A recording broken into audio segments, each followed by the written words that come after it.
ishimwe n'ikuzo bikwiriye Allah nyagasani subhanahu wa ta'ala, amahoro n'umugisha bisakare twasozereje umwana w'abahanuzi uwo nta wundi ni Muhammad mwene Abdullah, we n'umuryango we n'abasangirangendo be n'abakomeje kugera ikirenge mu cyabo kugeza ku munsi w'imperuka.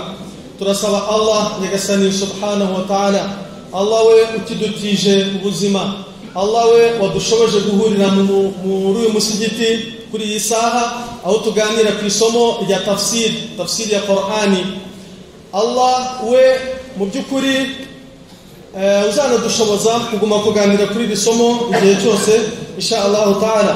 Turasaba Allah subhanahu wa ta'ala ko yaduhembera umwanya tugiye kumara twicaye muri iki cyicaro tuganira ku isomo ryacu rya tafsir ya Qur'ani ntagatifu. Bavandimwe b'Islam, abo twari kumwe ubushize mu isomo ryacu muribuka twaganiriye ku bisobanuro byagutse, ibisobanuro bya suratu al-Kafirun. Nyagasani subhanahu wa ta'ala aho yabwiraga intumwa ye ati qul ya ayyuhal kafirun, babwira uti la a'budu ma ta'budun, sinsenga ibyo musenga, wala antum aabiduna ma a'bud, kandi namwe nimusenga uwo nsenga. Ibi twabiganiriyeho ku burebure mu isomo ryacu ry'ubushize. Hanyuma uyu munsi nk'uko bisanzwe tukaba dufite isura nshya ariyo suratu al-Kawthar. Suratu al-Kawthar turaganira kuri iki gisobanuro cy'iri jambo al-Kawthar, turaganira ku byiza n'agaciro k'iyi sura, hanyuma turaganira no ku bantu bavugwa muri iyi sura muri aya ya nyuma aho Nyagasani subhanahu wa ta'ala yavuze ati inna shani'aka huwa al-abtar. Turaza kuganira kuri aba bantu dushingiye ku bisobanuro byagutse bya Qur'ani, turebe ese abavugwa muri iyi sura ni bande. Isura tugiye kwinyuramo mu ncamake dushingiye ku bisobanuro by'amagambo, hanyuma niturangiza tugaruke ku nkuru mu magambo make, inkuru ya Isra wal Mi'raj, tunanarebe isano iyi nkuru yabifitanye n'iyi sura, cyangwa se icyavuzwe muri iyi sura gihuriye n'uru rugendo rwa al-Isra wal Mi'raj. Imana muri Qur'ani yaravuze iti inna a'tainaka al-Kawthar, mu by'ukuri yewe Muhammad, inna mu by'ukuri twe a'tainaka al-Kawthar, twaguhaye al-Kawthar. Iyi Kawthar ivugwa ha niki? Iyi Kawthar ni yihe? Iyi Kawthar ishatse kuvuga iki? Kubera impamvu y'iki kintu twaguhaye gikomeye aricyo al-Kawthar, fasalli li rabbika wanhar. Ukwiriye nawe gushimira Imana Nyagasani subhanahu wa ta'ala, ukwiriye kuba mu bashimira kubera iki kintu wahawe cyavuzwe haruguru aricyo al-Kawthar. Gushimira nako nuko fasalli li rabbik, ntuzacikwe n'iswala eshanu ku munsi ndetse n'imigereka yazo, wanhar, unabage kubera Nyagasani subhanahu wa ta'ala. Turaza kureba mu bisobanuro by'iyi sura uku kubaga kuvugwa ha nukuhe, nukubaga ryari, nukubaga ibiki, gihe ki. Imana igasoza iyi sura ivuga iti inna shani'aka, mu by'ukuri bariya bakwanga, inna mubghidaka, bariya bakwanga batakwifuriza ibyiza, uriya ukwanga, uriya ukuvuga nabi, uriya ugukerensa, huwa al-abtar, niwe ncike. Turaza kureba iri jambo incike riri muri iyi sura. Ese kuki hari abantu Allah yavuze ko ari bo ncike? Aba bantu bakoze iki? Aba bantu bavuze iki? Ibi byose ni bisobanuro tumenya iyo tuganiriye muri isomo rya tafsir ya Qur'ani ntagatifu. Al-Kawthar ni iki? Ese icyo kintu wahawe ukwiriye gushimira mu iswala, wanhar, unabaga, nukubaga ibiki, ryari? Inna shani'aka huwa al-abtar, uri ukwanga, urunuka, uri ukuvuga nabi niwe ncike. Kuki iri jambo incike riri muri iyi sura? Aha rero mbere yuko tugaruka ku bisobanuro byagutse by'iyi sura, suratul Kawthar, reka duhere gatoya ku rugendo rwa al-Isra wal Mi'raj.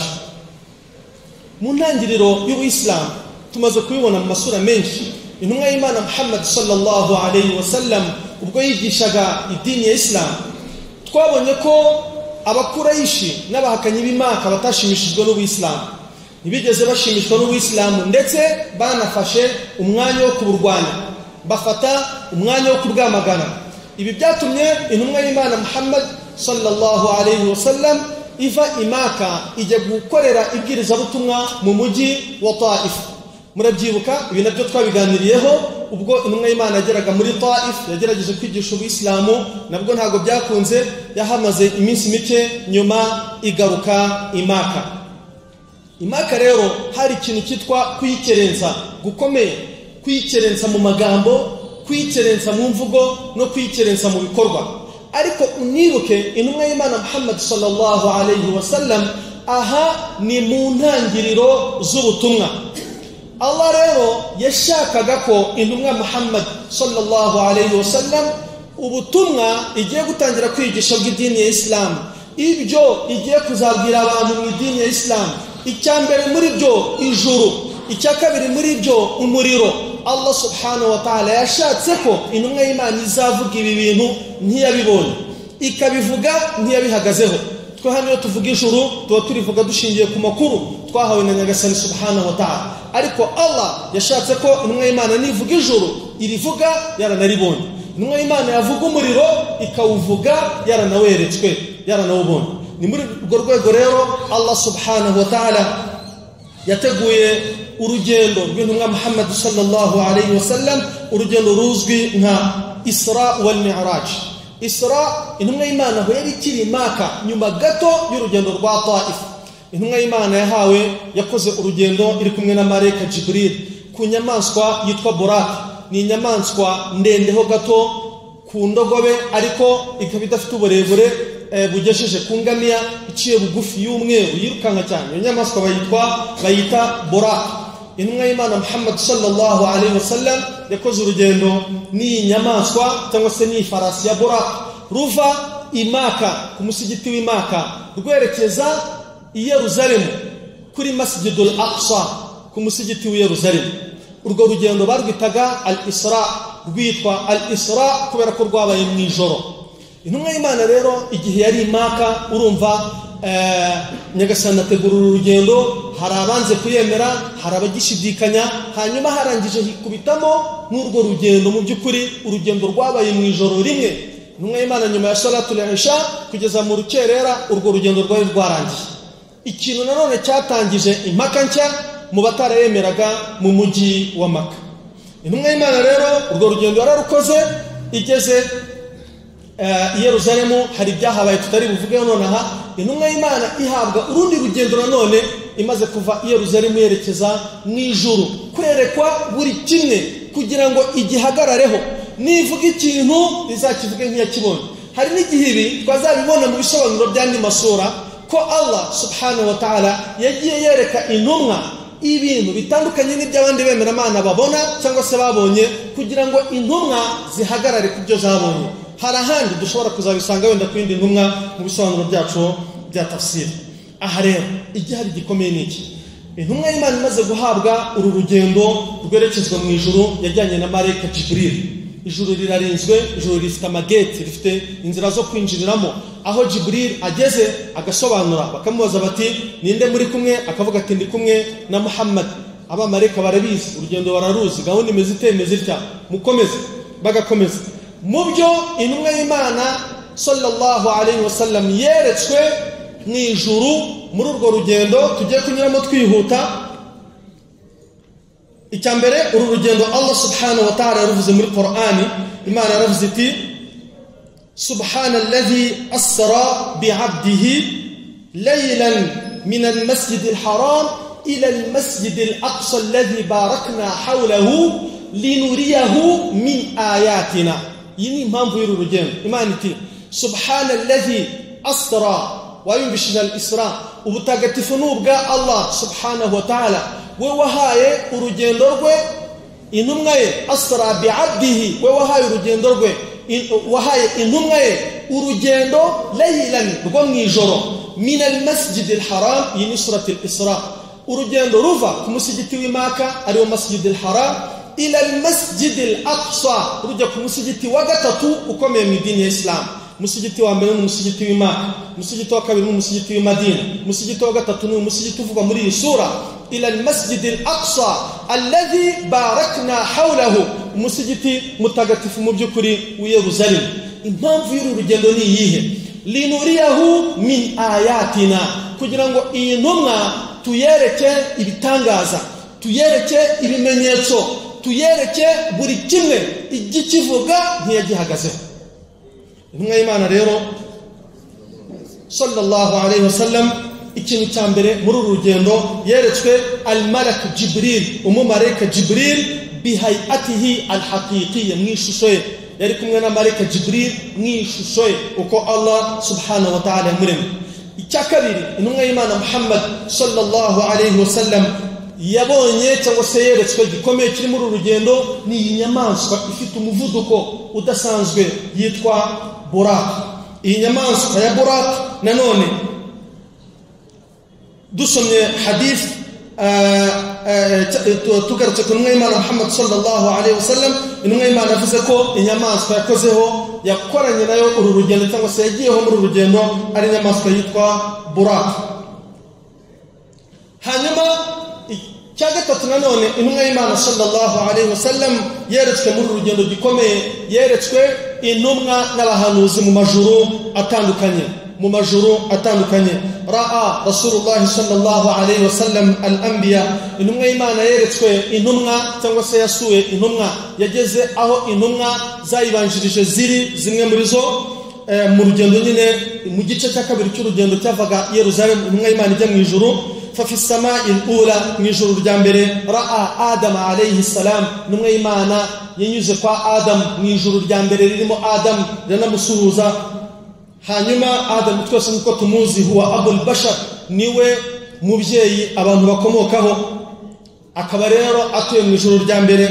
أما في السماء الثانية نجور الجاكبري نمغي إيمانا محمد صلى الله عليه وسلم يحسن زي عيسى عليه السلام. Buruko intumwa y'Imana yajyaga kwinjira mu ijuru, habaga hari protokole yo kubaza ngo ninde uje, Jibril agasobanura, urugendo rugakomeza. Ibi ngibi bigaragara muri hadith ndende cyane ntashobora gusoma hano. Hanyuma mu ijuru nanone rya kabiri hari harimo Isa, ariwe Isa alayhi salam, ariwe Yesu alayhi salam, ndetse na Yahya nawe twigeze kumuganiraho mu masomo yacu yashize ya tafsir Yahya.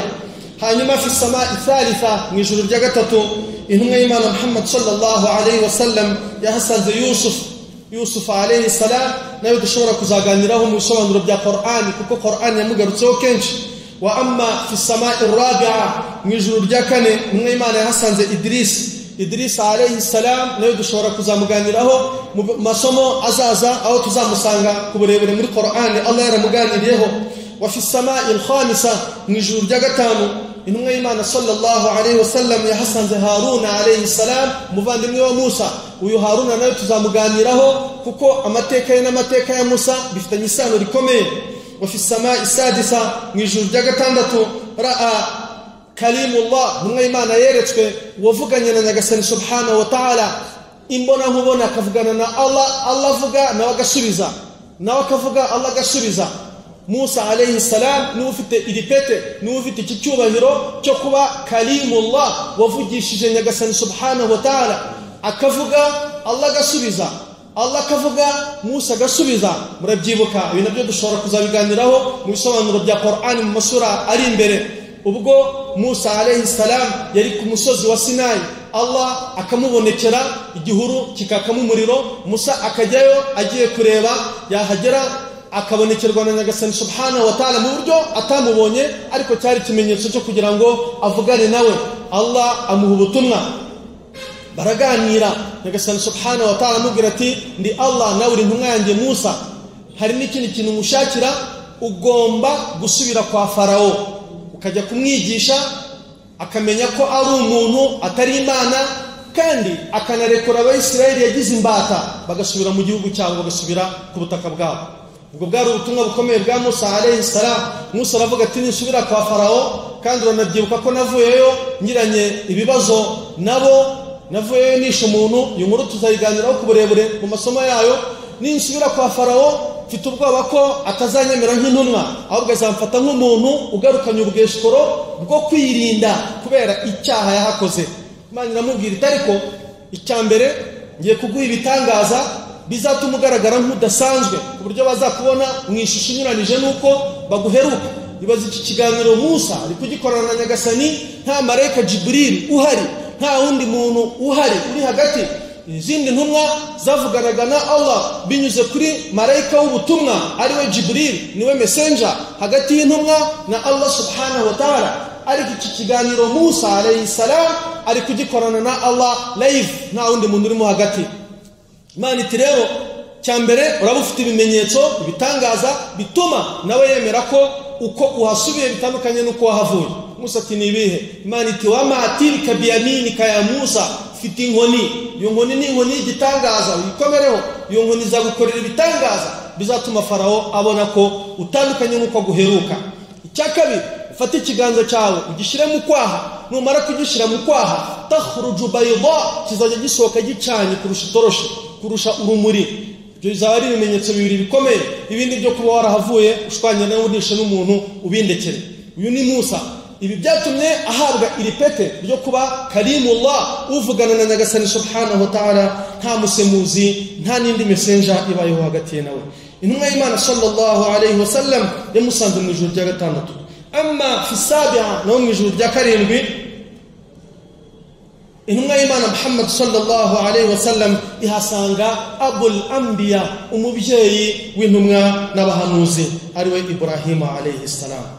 Intumwa y'Imana Muhammad sallallahu alayhi wa sallam ibi byose biganiriyeho muri uru rugendo rwa al-Isra wal Mi'raj. Hari n'ibindi bintu rero bikomeye intumwa y'Imana yeretswe muri uru rugendo, nabyo tuzabiganiraho. Icyambere, office ya Nyagasani subhanahu wa ta'ala. Qur'an yayise Sidratul Muntaha. Sidratul Muntaha, intumwa y'Imana ihageze aha niho yaherewe izi swala eshanu dukora buri munsi. Mu ntangiriro zari swala 50. Intumwa y'Imana Muhammad sallallahu alayhi wa sallam irazakira.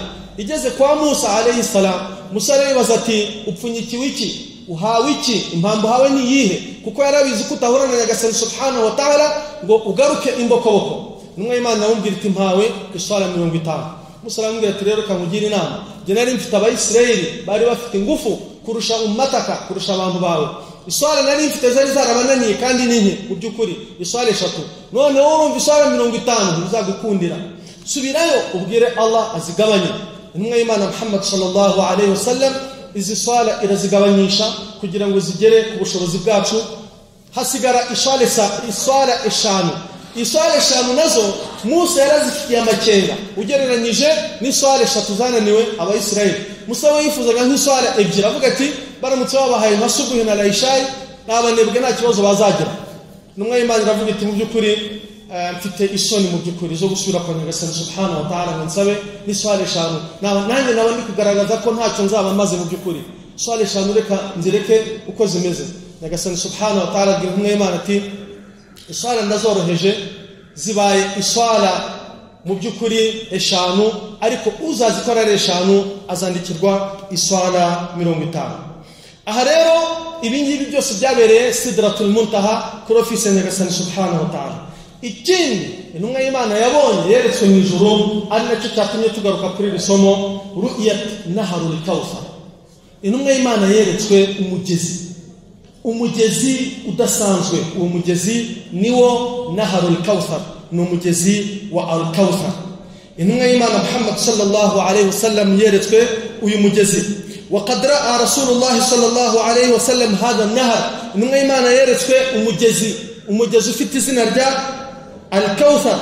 وقال في وصفه, intumwa y'Imana iri kuvuga ibigendanye n'uyu mugezi yaravuze iti bainama ana asiru fil janna, igihe nari mu ijuru nemberezwa mu ijuru nerekwa ijuru rya Nyagasani subhanahu wa ta'ala, idha ana binaharin, naje gushiduka ndi ku mugezi, hafatahu qibabu ad-durri al-mujawwaf. Uwo mugezi impande zawo utemba mu mazi, ariko mu byukuri impande z'uwo mugezi iburyo n'ibumoso bwawo amazi atembamo hagati n'amabuye y'agaciro. Qultu, narawubonye ndawutangarira cyane, ndavuga nti ya Jibril ma hadha, iki niki? Jibril aravuga ati hadha al-Kawthar, uyu ni umugezi wa Kawthar. Ikindi intumwa y'Imana Muhammad sallallahu alayhi wa sallam yeretswe ru'yatu an-nar. Intumwa y'Imana yeretswe umuriro, inanerekwa sample z'ibihano biri mu muriro n'abantu runaka bamwe muri bo bazaba bari mu muriro. intumwa y'Imana Muhammad sallallahu alaihi wasallam yeretswe abavuga abandi fil ghaiba wan namima, bavuga abantu badahari, abasebya abantu.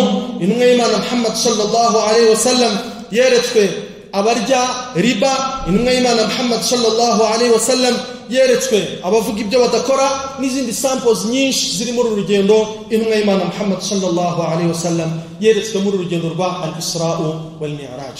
Igikomeye mu byo intumwa y'Imana yeretswe na Allah nyagasani subhanahu wa ta'ala muri uru rugendo cyatumye tugaruka kuri uru rugendo n'uyu mugezi wa al-Kawthar. Aha rero bavandimwe b'Islam, iyo tugarutse kuri iyi suratu al-Kawthar, nyagasani subhanahu wa ta'ala aravuze ati inna a'tainaka al-Kawthar, mu by'ukuri yewe Muhammad twaguhaye al-Kawthar.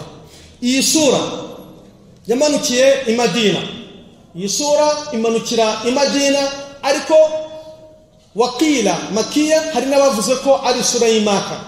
Ugushidikanya kwabaye kubakiriye cyangwa se kubasesenguzi batubwiyeho iyi sura yamanukiye, nawe ugenekereje wamenya aho kwaturutse, kuko murabyibuka ko isura z'Imaka akenshi ziganira kuri tauhid, mu gihe isura z'i Madina akenshi ziganira ku mategeko.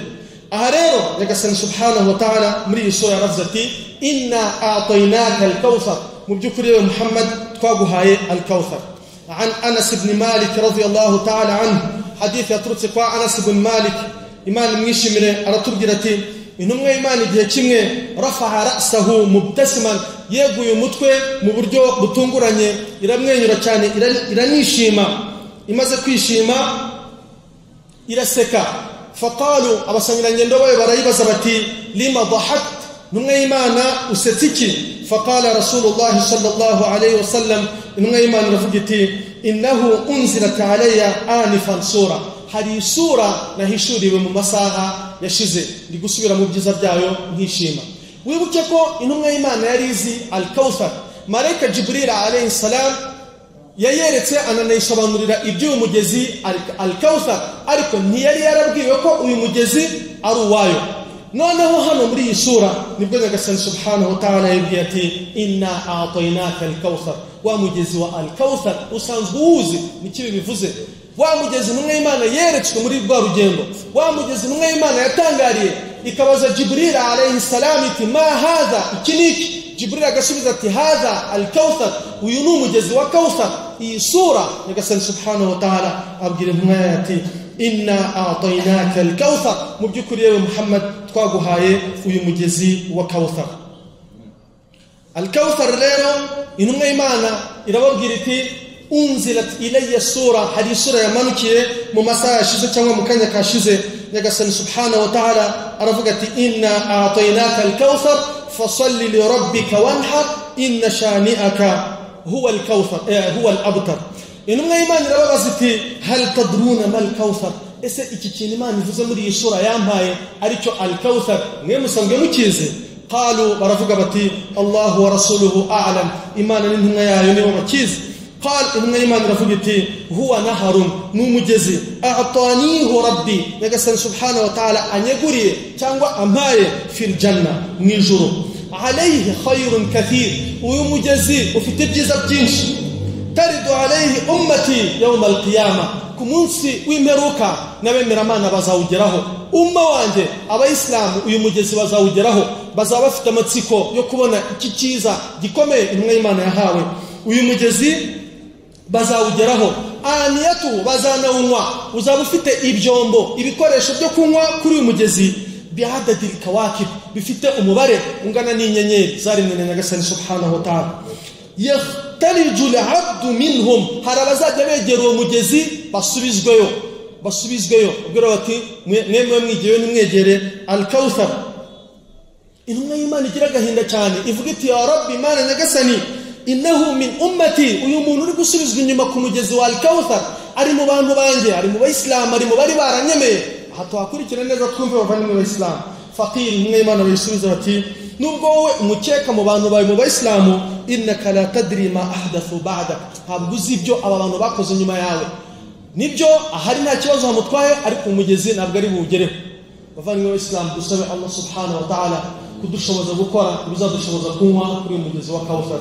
Umwe mu byiza intumwa y'Imana Muhammad sallallahu alaihi wasallam yari isanzwe izi, ariko noneho igatungurwa muri iyi sura.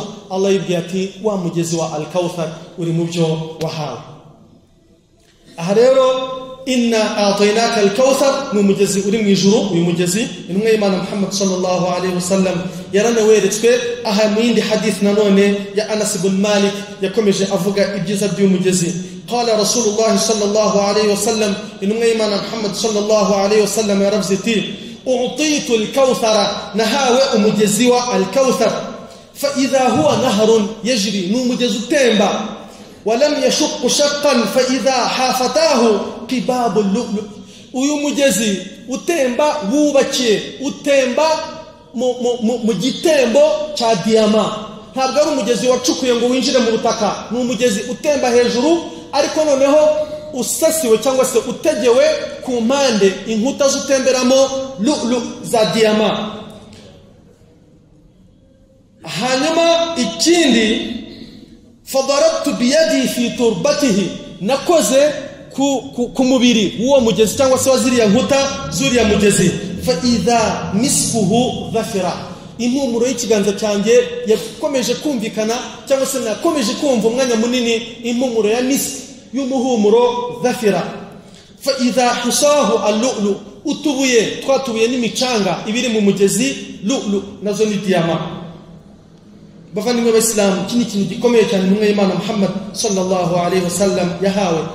nanone muri hadith ya Anas ibn Malik aratubwira ati intumwa y'Imana yaravuze iti lamma urija bin nabiy sallallahu alaihi wasallam ila as-samaa, intumwa y'Imana ubwo yajyanwaga mu ijuru qala yaravuze iti ataitu ala naharin, neretswe umugezi udasanzwe. Izi ni hadith zose intumwa y'Imana yavugaga mu bisingizo by'umugezi wa Al-Kawthar. Hafatahu qibabul lu'lu, inkuta zo mugezi zikozwe muri beto ya diyama. فقلت نبجي جبريل ما هذا كنيكي؟ قال جبريل رفقتي هذا الكوثر وينو مجزي وكوثر ويمجزريرو ينو إيمان محمد صلى الله عليه وسلم من سورة الكوثر. الله يروي هاي أرانجي أفغاني كيني ينو إيمان كويبو كورا فصلي وكويبو شمير الله سبحانه وتعالى بالصلاة في صلاة المكتوبة زيتجكو والنوافل نميجركا وانحر وكنباغا كبير النبي سبحانه وتعالى مرغو بشمير إيمان.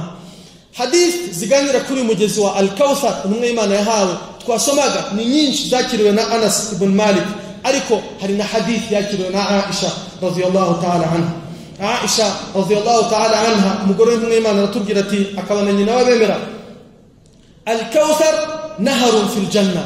إي كوثر إفوق مري سورة مجزوى من يشورو شاطئاه در مجوف ومجزي وبكيه cyangwa se utembera mu bitembo biteze bizamuka hejuru ariko byubakishije diyama. وقال نهر في الجنة عليه من الآنية, uyu mugezi ufite ibikoresho n'ibyombo abemeramana bazakoresha bawunywaho ahadadu nujumi sama, bingana n'umubare w'inyenyeri ziri mu kirere. nanone hadith ya al-mu'minina Aisha radhiyallahu ta'ala anha yarafuzati qultu naharun fi batnan al-janna. Ikindi Aisha yavuze kuri uyu mugezi avuga ko ari umugezi uri hagati mu ijuru. Naharul Kawthar ni umugezi uri hagati mu ijuru. qultu hafatahu qusur lu'lu, wubakishije diyama ku ruhande n'andi mabuye y'agaciro ariyo al-yaqut. iri rya yaqut muradizi lu'lu diyama turayize, ntabwo twayibona wenda bamwe, ariko harimo abashobora kuba barayibonye n'abayumva kwiriyo diyama. yaqut mwamwisi, urabona al-Kaaba ifite ikintu cyitwa ibuye hajarul aswad, ibuye ry'umukara. ririya buye ni yaqut, ni ibuye ry'agaciro mu mabuye yo mu ijuru atagaragara hano ku isi. aha rero Aisha ati inkuta z'uyu mugezi ni amabuye ya diyama asimburanwa n'amabuye y'agaciro ya yaqut. hari n'abagerageje kujya biba hajarul aswad mu mateka yayo, ririya buye rya al-Kaaba, ariko kuryiba ntibishoboka kubera ko ubu none hano no kuryiba nta nahantu waba urifite ngo bigukundire kubera ubwoko bwa ririya buye rya yakut aho ryaba riri hose riba rigaragara ngo yakut irahangara. Turabuhu almisk, imicanga y'uyu mugezi itemba muri uyu mugezi cyangwa se iri hasi ni miski, ni imicanga ihumura miski. Wahisahu allu'lu, nutubuye twa diyama wal yakut, iyo niyo mitako y'uyu mugezi wavuzwe muri hadith. Aha rero tukira haruvanywe b'Islamu abandi basesengura Qur'an baravuze bati al-kawthar, iri jambo al-kawthar min al-kathir rituruka mu ijambo ry'icyarabu risobanura ibyinshi. Al-kathir bikaba bivuga al-khayrul kathir, ibyiza byinshi. Iyi tafsiri rero yo kuvuga ngo ni ibyiza byinshi muri rusange intumwa y'Imana yahawe hano ku isi, ni ibyiza byinshi intumwa y'Imana yahawe ku munsi w'imperuka birimo n'uyu mugezi wa al-Kawthar. Ibn Kathir ariyo dukurikira mu ngiri bisobanuro aratubwira ati al-Kawthar, iki gisobanuro cyo kuvuga ko ari al-khayrul kathir, ibyiza byinshi, nibyo nacyo nicyo kubera ko Ibn Abbas, Ikrima na Sa'id ibn Jubair n'abandi basesenguzi ba Qur'ani baravuze bati huwa al-khayrul kathir fi dunya. Iri jambo nanone al-Kawthar rishobora gusobanura ibyiza byinshi intumwa y'Imana yahawe fi dunya, hano ku isi, wal akhirah, ndetse no ku munsi w'imperuka. Hanyuma ni ibyiza byinshi nanone intumwa y'Imana yahawe bikubiyemo n'uyu mugezi ifite mu ijuru, birimo an-nubuwa, ubutumwa, wal Qur'ani na Qur'ani, wa thawabul akhirah, n'ibihembo intumwa y'Imana izahabwa ku munsi w'imperuka birimo n'uyu mugezi wa al-Kawthar. Aha rero Nyagasani subhanahu wa ta'ala akavuga ati fasalli li rabbika wanhar, uzasari ushimire Nyagasani subhanahu wa ta'ala unabage. Ibi icyo bivuze muri aya, Allah ni nkaho yavuze ati kama a'tainaka al-khayra al-kathir, nkuko twaguhaye ibyiza byinshi fi dunya, hano ku isi, wal akhirah, no ku munsi w'imperuka, harimo n'uriya mugezi wa al-Kawthar, wa min dhalika an-nahar, harimo n'uriya mugezi wa al-Kawthar. Fa akhlis li rabbika, uzereze Imana ibikorwa byawe biyobowe n'isala, salawat al-maktuba, isala z'itegeko eshanu ku munsi, wa nafila, ndetse n'isala z'imigereka, wa naharika, no kubaga. Fa'budhu wahdahu, usenge Nyagasani we wenyine, la sharika lahu, utagira umufasha. Wanhar, kandi unabage ala ismihi, ku izina rya Nyagasani subhanahu wa ta'ala, la sharika lahu, Allah udafite umufasha. Imana muri Qur'an yaravuze iti muri suratul An'am, inna salati, isala zanjye.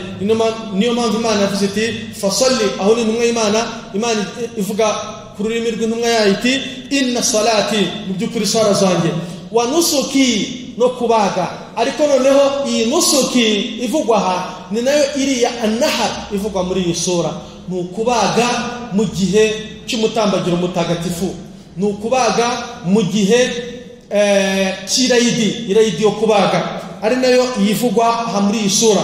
Wa nusuki, no kubaga kwanjye, wa mahyaya, ubuzima bwanjye, wa mamati, n'urupfu, lillahi rabbil alamin, byose ni kubwa Nyagasani subhanahu wa ta'ala, la sharika lahu, Allah we utagira umufasha. Wa bidhalika umirtu, iki nicyo nategetswe gusari kubera Allah nshimira inema Allah yamaye hano ku isi, zirimo ubutumwa, zirimo Qur'ani n'inema Allah yamaye ku munsi w'imperuka mu ijuru, zirimo ithawab ndetse n'umugezi wa al-Kawthar.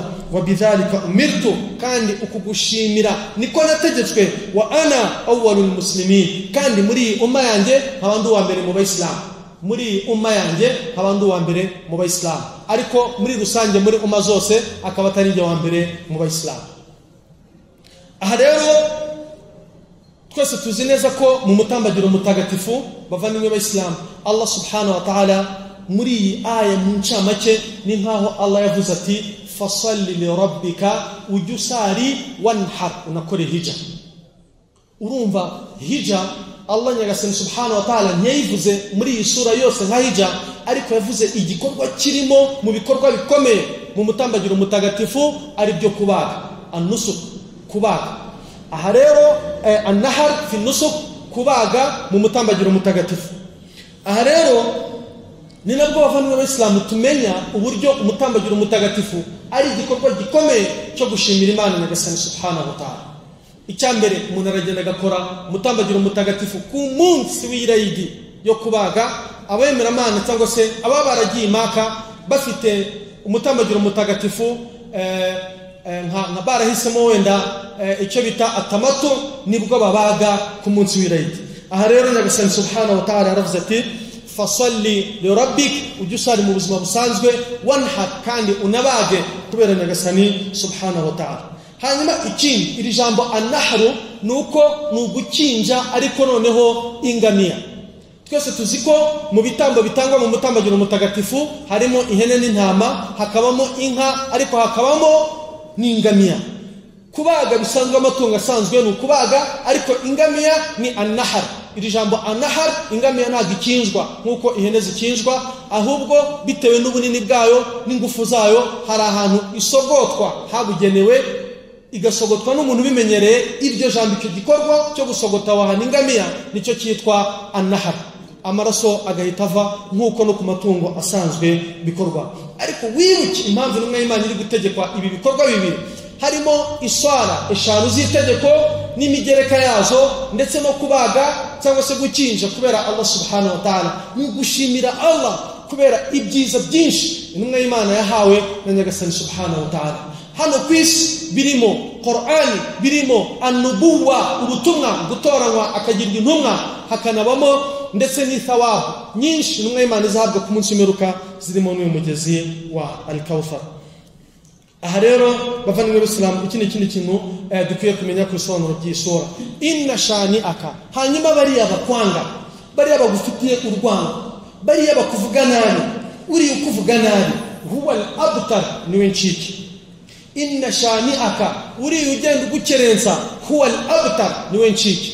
Kubera iki iri jambo ncike bavandimwe b'Islamu? Inna mubghidha, uri ukwanga ukwifuriza ibibi, wa mubghidhu ma ji'ta bihi min al-huda, akananga idini ya Islam, wal haqq, akananga ukuri ku Islamu wahishuriwe na Allah, wal burhan, akananga Qur'an n'ibimenyetso bikubiyemo, wan nur al-mubin, akanga urumuri rw'idini ya Islam, idini ikora abantu mu mwijima bashira mu rumuri rwo gusenga Imana imwe rukumbi, huwa al-abtar, niwe ncike. Impamvu y'iri jambo incike nuko Abarabu iyo umuntu wapfushaga umwana w'umuhungu, niyo waba usigaranye abakobwa gusa, iyo wapfushaga umwana w'umuhungu, twese tuzi ko iyi myumvire yariho mbere y'Ubuislamu yo gufata umwana nkaho ari umuhungu ariko umwana w'umukobwa ntabe umwana. Twese tuzi neza ko iki kintu ni imyumvire Abarabu bari bafite mbere y'Ubuislamu cyaciwe kinahagarikwa n'idini ya Islam. Uku nukurinda umwana muri rusange kwagaragajwe n'idini ya Islamu utitaye ku gitsina. Urabona ko hano Nyagasani subhanahu wa ta'ala yanagaye aba bantu baciriye intumwa y'Imana ngo yapfushije abana b'abahungu. Nikiri jambo ryavugaga al-abtar, ni gupfusha abana, ugapfusha abana b'abahungu. Twese tuzi ko urubyaro rw'intumwa y'Imana n'abana be bapfuye bakiri bato. Noneho uko bapfa ababanzi b'intumwa y'Imana babaga bareba barimo bamusekerera bati do ntureba ko abana bamushizeho agiye kuzaba incike. Ariko kuba ufite abana b'abakobwa bakakubara nkaho nta kintu ufite. Noneho umwana wa nyuma w'intumwa y'Imana ariwe Ibrahim, umwana wa nyuma w'intumwa y'Imana apfuye, nibwo bavuze bati do urabona se atabaye incike, bakajya bavuga ngo ni abtar. Abaye abtar bisobanura umubyeyi upfushije abana, ariko by'umwihariko abana b'abahungu bakamushiraho, kuko tuzi ko intumwa y'Imana abana yari kibafite nyuma yaho, ifitemo n'abakobwa barimo na Fatima wabayeho nyuma yayo amezi 6. Abana b'intumwa y'Imana rero bapfuye bakiri bato, ab'abahungu bapfa mu buzima bwayo, ariko noneho ukugupfa kwabo bashize ab'abahungu cyahise kiba igitutsi. Aba bantu bakajya bagenda bavuga batubuse hari ikindi uzavuga, uri incike, nunapfa ibyawe byose bizaba birangiye.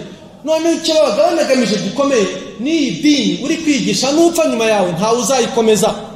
Babifuzaga ko, batekereza ko ari idini ishobora gukomezwa n'urubyaro rw'intumwa y'Imana, cyane cyane abana bayo biki b'abahungu. Bayitekerezaga nk'ubwami. Twese tuzi ko iyo umuntu akomeye cyangwa ari umukungu yapfuye abana basigara mu mitungo ye n'ubukungu bwe n'ubwami bwe bikagumaho. None niba kubwira umwe Imana bati ibyo wikora byose urabona ko ubaye incika n'ubundi nunapfa uzajyana nabyo mu gitaka. Niko babitekereza. Imana irababwira iti ntabwo ariko bimeze. Abangaba bari kugutuka iki gitutsi cyo kuvuga ngo ubaye incika kubupfushije abana b'abahungu baribeshya. Inna shani'aka, aba bantu barakwanga. Uyu kwanga bigeze aha huwa al-abtar, aba bantu nibo ncika. Niba napfa nta nkuru nziza bazasiga imusozi. Abangaba niba baba bafite abana bangana iki, aba bantu nta zina ryiza nta cyiza bazasiga imusozi. Huwa al-abtar, aba nibo ncika nyazo imbere ya Nyagasani subhanahu wa ta'ala. Aba bantu rero ni bande bavana mu Islam? Icyambere Ibn Abbas aratubwira ati umwe mu bantu batutse iki gitutsi intumwa y'Imana cyo kuba incike al-abtar, uwa mbere yitwaga Al-As ibn Wa'il. Al-As ibn Wa'il yaravuze ati da'uhu, uriya ni mumureke n'iminsi mike gusa. Rajulun abtar, umuntu udasigaranye abana se uyu yakirirwa bakanda. Urumva uyu nguyu ko yavuze bamwitaga Al-As ibn Wa'il. فإذا هلك انقطع ذكره, uyu muntu napfa ubuyisilamu buzapfana nawe bazika birangire. Twikomereza ibyo twari turiho, kuko bo bari bamenyereye ko ubuhangange umuntu afite yapfuye usigarana umuryango we, by'umwihariko ugasigarana abana be, izina ryawe risigarana abana bawe. Niko babitekerezaga. None abana bose barapfuye, urumva cyahise kiba igitutsi. Uyu Wa'il ibn Al-As ibn Wa'il aravuga ati da'uhu, uyu muntu mumureke n'iminsi mike ejo bundi agapfa. Urabona n'abana bari kuzasigarana ibi bintu bye n'iyi dini, barapfuye barashize b'abahungu. Bakamwita al-abtar, incike, kubera icyo kintu. Wa kabiri nanone wavuze watutse umwe Imana iki gitutsi cyo kuba incike yitwa Uqba ibn Abi Mu'ayt. Nawe yavuze nk'ibyo nkabiriya. Cyane cyane we ananabivuga avuye i Madina, ageze i Maka abwira abakurayisha ati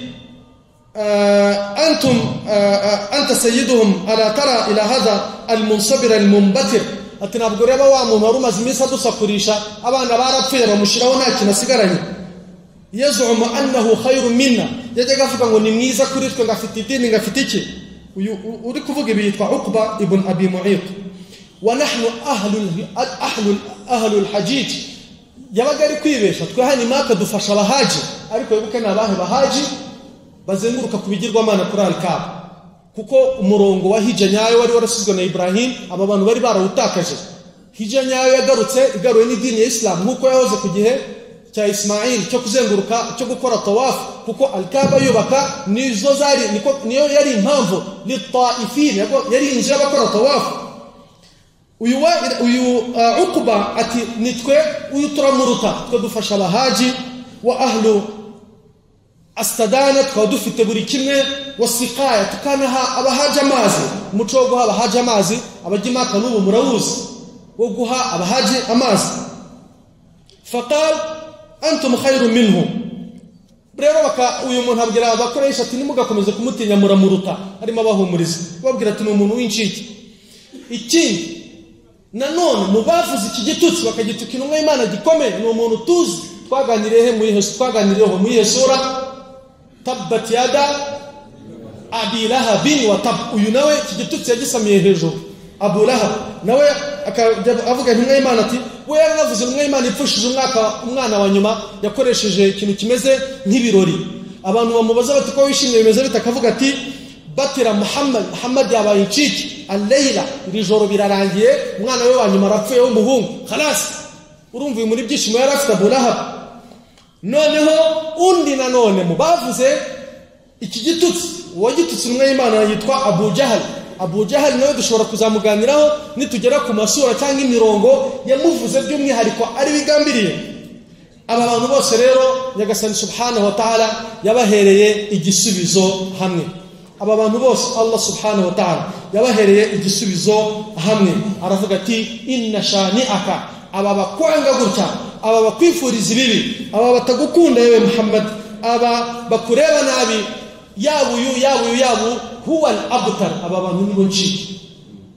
Aba bantu nibo ncike. Wowe izina ryawe rizagumaho, idini yawe izagumaho, idini yawe izahekwa na buri umwe kugeza ku munsi w'imperuka. Bavandimwe b'Islam rero ibi ni ibisobanuro by'isura. sura ikomeye ifite imirongo itatu gusa, inna a'tainaka al-kawthar fasalli li rabbika wanhar inna shani'aka huwa al-abtar. ariko isura ihetse ibisobanuro bikomeye, isura ihetse ibyiza by'uyu mugezi wa al-kawthar intumwa y'Imana Muhammad sallallahu alaihi wasallam yahawe. nyuma yo gutora adhana rero dushobora kwakira bimwe mu bibazo cyangwa se tukanaganira mu camake nyuma yo gutora adhana inshallah ta'ala.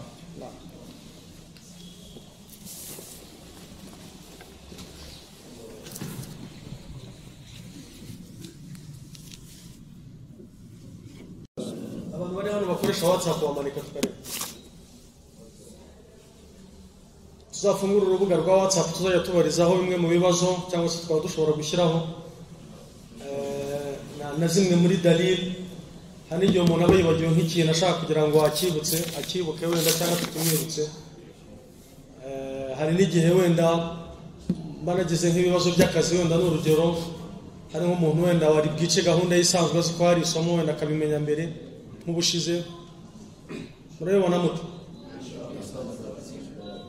bara umubare munini w'abantu bakoresha WhatsApp.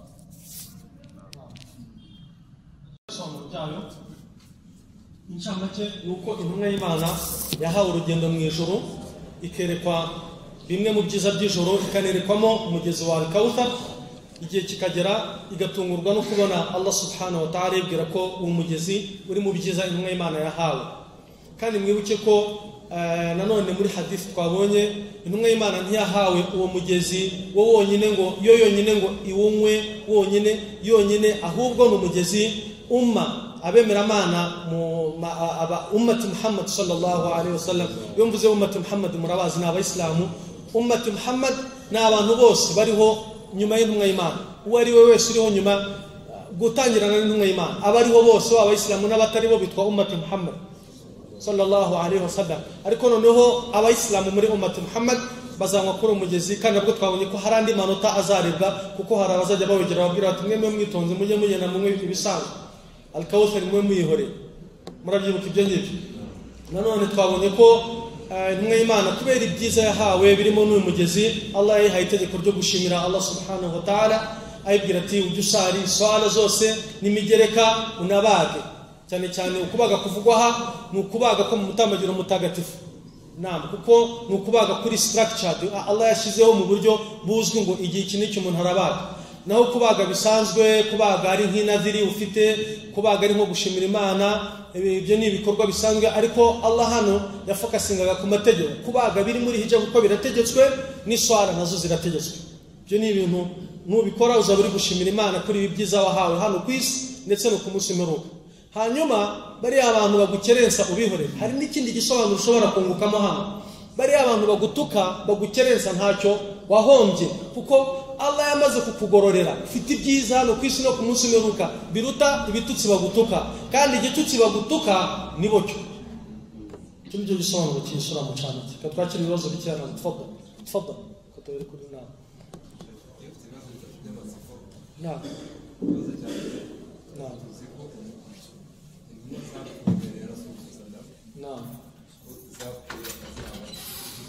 na kwibaza uburyo zageze mu ijuru kuva ku muryango bya gatatu aho basaza Musa amugarura ngo agende abwire Allah amugabanyirize kugira ngo tumenye uburyo zagezeyo kandi igihe cy'izuka kitaragera. Na kabiri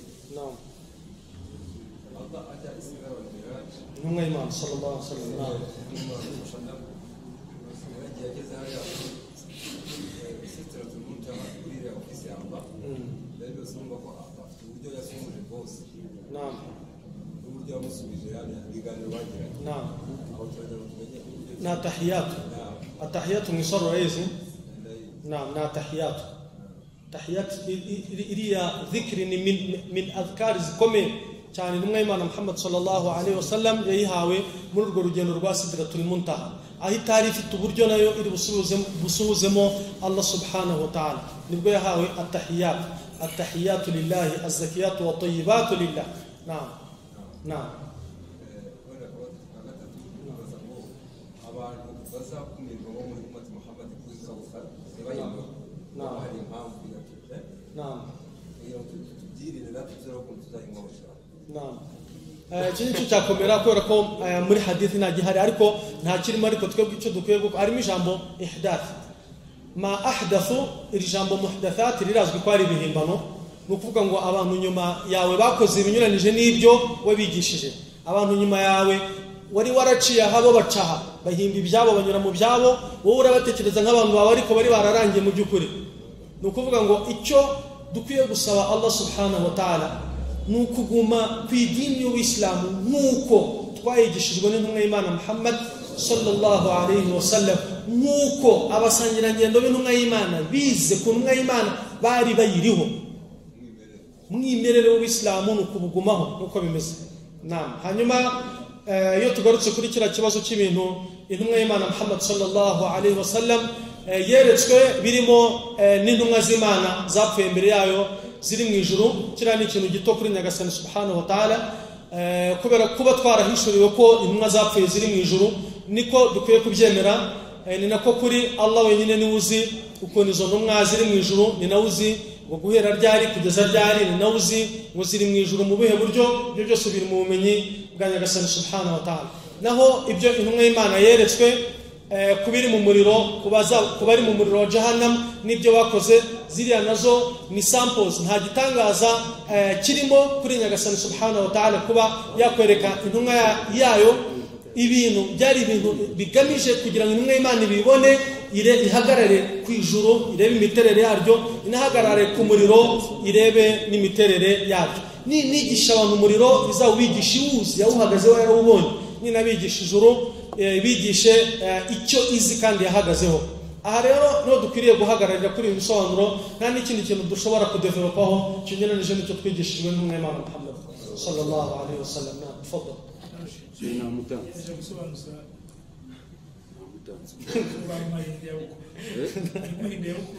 Reka tumuve duto tugaruka waje.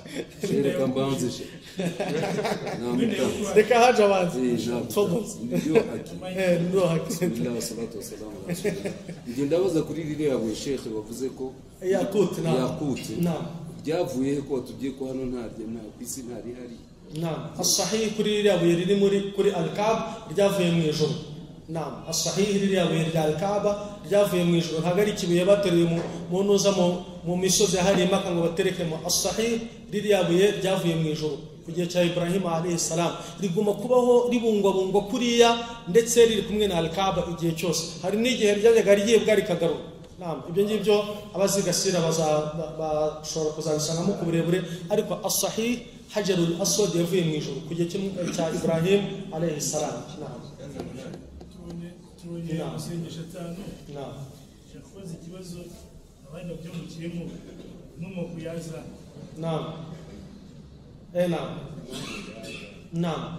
Inkomoko y'adhana guhamagara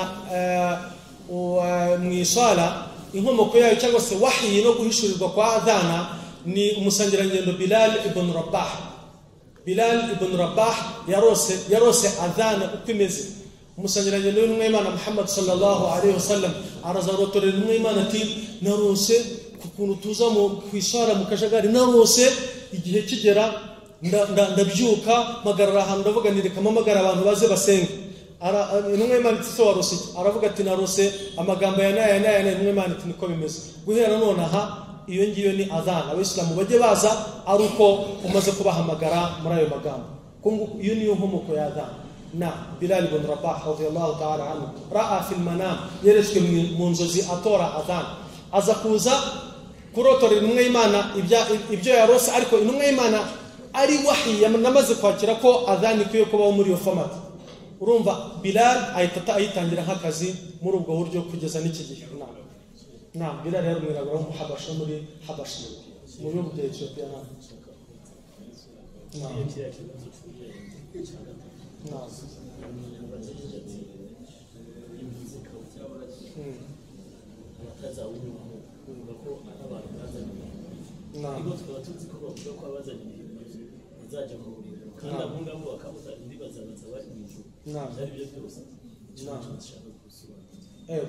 Amanota azaba atandukanye y'abari mu ijuru. Hari abantu bafite ibintu bazaba barakoze hano ku isi ariko bashobora kuba ari abantu mu ijuru cyangwa n'ibyo bakoze atari binini ari bito bafite amanota yo kujya mu ijuru ariko bakajya mu ijuru ringana n'amanota bafite. Bigaragara ko mu ijuru hazaba hari hazaba hari n'ibintu abantu bazajya bahabwa bingana n'ibyo bakoze hano ku isi. Hazaba hari boarding pass zo kuva ahantu ujya ahandi. Ni ukuvuga ngo sample dushobora kubona cyangwa se kiri bugufi cyaho abantu bashobora kuba bemerewe kujya no kutajya, harimo iyi hadithi y'umugezi wa Al-Kawthar. Hariya tubona ko uko abantu bazaba bameze mu ijuru, uko abantu bazashyirwa mu ijuru n'umubare w'aya majuru kuva hasi ujya hejuru ntabwo ari bimwe ushingiye ku byo bakoze hano ku isi, ushingiye no ku manota bazaba bafite. Icyo dukwiriye gusaba Allah subhanahu wa ta'ala ni ukuturinda umuriro, kubera ko Imana yaravuze iti faman zuhziha anin nar, uzagira amahirwe yo kurokoka umuriro agahabwa itike yo kujya mu ijuru aho ariho hose faqad faz, wazaba ari mu nsinzi ya Nyagasani subhanahu wa ta'ala. Ariko ibyo dukora hano ku isi si bimwe, n'ijuru burya abantu bazaba baririmo n'amajuru bazaba barimo ntabwo ari amwe, bizatandukana. Imana muri Qur'an yaravuze iti likullin darajatin mimma umilu, abantu bazagira amanota hano mu ijuru ku munsi w'imperuka atandukanye bitewe n'ibyo bakoze hano ku isi. Dusaba Imana subhanahu wa ta'ala kuzaturinda igihano cy'umuriro. Allah subhanahu wa ta'ala azaduhe gutsindira ijuru, aduhe n'amanota menshi yo kuzajya mu ijuru ryiza ry'akarusho, ijuru rya Firdaus al-A'la, ijuru ry'ikirere rya Firdaus, ijuru ry'ikirere rya Firdaus, ijuru ry'ikirere rya Firdaus, ijuru ry'ikirere rya Firdaus, ijuru ry'ikirere rya Firdaus, ijuru ry'ikirere rya Firdaus.